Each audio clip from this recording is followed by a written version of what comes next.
Bom dia. Bem, dando sequência à nossa aula, aqui na nossa apostila de filosofia, vamos lá na página 44, eu gostaria que vocês lessem esse texto da página 44 e 45, o herói trágico. Nós vamos ver aqui algumas características desse gênero, que é a tragédia, né, o gênero do teatro grego, e algumas características do próprio herói trágico. Né? Bem, lembrando que o surgimento do teatro, que é descrito aqui na página 40 em diante, 41 e tal, né? Depois vocês podem ler aí. E nós temos aqui o surgimento do teatro dentro do culto a Dionísio. Então, nós precisamos nos lembrar que o teatro está relacionado à religião grega. O Dionísio era o deus, né? Era um deus, o deus da alegria, da uva, das festas, o deus do vinho. Né? É o deus que cultiva o fruto da vide, né? O fruto que traz alegria, que embebeda os homens, né? Que deixa os homens embriagados. Pois bem, a partir do início desse teatro, nós temos dois gêneros fundamentalmente, que é a comédia e a tragédia. Né? Nós vamos trabalhar, no momento, a tragédia. Né? E o que caracteriza o trágico? Quais são as características do gênero trágico? Então vocês podem colocar aí pelo menos 4 características. A relação entre o humano e o divino, o choque de ethos e moira, né, que é o caráter e o destino, os acontecimentos aterrorizantes e as principais oposições, que é poder, saber e querer. A relação humano-divino é vista ali no próprio mito de Dionísio, onde ele é filho de Zeus com uma humana e Hera busca matar Dionísio como maneira de se vingar. Né? Então Dionísio é escondido por Zeus, né? É disfarçado ali de menina, depois ele é descoberto e depois ele é fantasiado ou transformado numa espécie de cabra, inclusive por isso que ele é representado com os chifres, na intenção de enganar Hera. Ele fica com as ninfas nas montanhas. Então nós temos essa relação humano e divino dentro do trágico. Nós temos o choque entre ethos e moira, entre caráter e destino.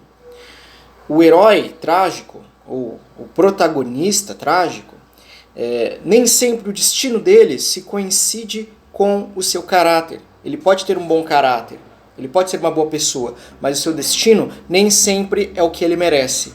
Então existe a oposição, chamada de oposição ethos moira, ou choque ethos moira. Nós temos também dentro do trágico, como uma terceira característica, acontecimentos aterrorizantes na narrativa. Então, assassinatos, marricídios, parricídios, incestos, mentiras, calúnias, enfim, acontecimentos que aterrorizam a narrativa, que deixam a história aterrorizante. Né? E as oposições entre poder, saber e querer. Nem sempre poder o querer é poder. E nem sempre o personagem sabe aquilo que ele precisa. Né? Um exemplo é o herói, o personagem que está sendo traído. Né? Basta pensarmos nas novelas de hoje, nos filmes que retratam o trágico. Então, às vezes, uma pessoa boa está sendo traída, está sendo enganada. Né? Ela não tem conhecimento necessário para poder se livrar dos problemas da vida. Né? Então, existe uma série de oposições. Pois bem, na página 44 nós temos aí o herói trágico e eu vou traçar algumas características do herói trágico. Tá bem? O herói na epopeia é um exemplo a ser seguido. Né? Então, o herói ele é símbolo de força, é símbolo de coragem, é símbolo de valores, de ética. Então, ele é um símbolo do que ser seguido. Entretanto, na tragédia, o herói, as suas ações são questionadas e os espectadores respondem pelos seus atos. O trágico ele é tão marcante porque ele corresponde à realidade. Ele corresponde à realidade da vida dos espectadores. O trágico corresponde à realidade da nossa própria vida. Talvez seja por isso que nós nos identificamos com filmes de drama, nos identificamos com histórias tristes. Por quê? Porque a vida é isso. Né? Então, as escolhas e as ações do herói trágico são colocadas ali em questionamento. E os espectadores é que respondem pelos atos. Os espectadores julgam se o herói trágico agiu de maneira correta ou se ele agiu de maneira incorreta. Né? Nós também temos a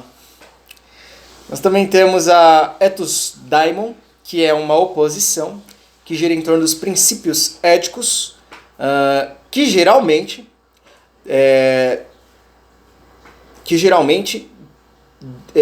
resultam num destino infeliz para o herói. Pensemos um pouco na história de Édipo rei. Né? Édipo era filho de um rei e de uma rainha, sua mãe se chamava Jocasta. Ele era filho de um rei, não me lembro, salvo engano, Corinto. E Édipo, o seu pai foi até o oráculo de Delfos para consultar o oráculo de Delfos. E nessa consulta ao oráculo de Delfos, o oráculo disse, o seu filho Édipo, ele vai matar você e casar-se com sua esposa.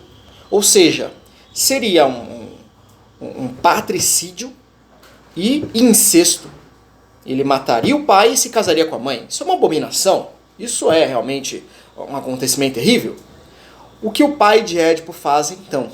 O pai de Édipo resolve distanciar-se de seu filho. Então ele manda que um mensageiro levasse a criança para o deserto e a matasse. Mas não é o que acontece. A criança permanece viva e é encontrada por um outro rei. Na verdade, uma moça, uma mulher, que cria Édipo como se fosse seu próprio filho, sem dizer a Édipo que ele era adotado, que ele havia sido encontrado. Então Édipo cresce ali como um príncipe, achando que sua mãe era a pessoa que adotou, sem saber que ele era adotado. Até que Édipo cresce, se torna um homem de valor, se torna um homem de respeito, se torna um homem corajoso, valente, etc. E Édipo consulta o oráculo de Delfos. E na consulta ao oráculo de Delfos, o oráculo diz a ele, eu já havia dito isso ao seu pai anteriormente e direi a você novamente. Você irá matar o seu pai e casar-se com sua mãe. Édipo não aceita aquilo e foge daquela cidade. Salvo engano, Tebas. Fugindo de Tebas, ele passa por uma série de aventuras e tal, até chegar em Corinto, a cidade natal de Édipo. E ele tem algumas desavenças com o rei de Corinto. Então ele mata o rei de Corinto, que era o pai biológico dele, sem que ele soubesse. Matando então o rei de Corinto, ele se casa com sua própria mãe, sem saber que era sua mãe, Jocasta. Édipo então descobre depois. Então o que nós temos nesse conto trágico? Nós temos o choque entre Etos e Moira. O caráter de Édipo não merecia aquele destino. E nós temos aqui uma relação chamada ethos daimon. Se vocês quiserem, leiam na página 44, está melhor descrito. Gira em torno dos princípios éticos do herói e geralmente trazem um destino infeliz para ele. Édipo fez uma escolha correta, se pararmos para pensar. Ele não sabia que seu pai biológico era aquele que ele estava matando. E se pensarmos, o pai de Édipo agiu de maneira legítima também, porque ele queria evitar uma destruição, uma tragédia, né? Morrer e ser ali vítima de um golpe, né? Onde o seu próprio filho casaria com sua esposa, né? Casaria com a mãe dele, isso é incesto. Né? Pois bem, nós temos aqui então que lembrar que os gregos não acreditavam em livre-arbítrio. Os gregos acreditavam no destino. O destino ele foi traçado pelos deuses. E o trágico ele tem a finalidade de fazer com que o espectador reflita sobre sua própria vida e suas escolhas. Né? Então, observando a vida de Édipo, o espectador ele é chamado a pensar a sua própria vida, seus próprios problemas, a sua própria condição humana. Bem, gente, leiam aí para mim, então, esse texto da página 44, tudo bem?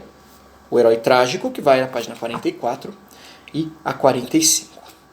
Por hoje foi só isso. Tchau. Deus abençoe vocês.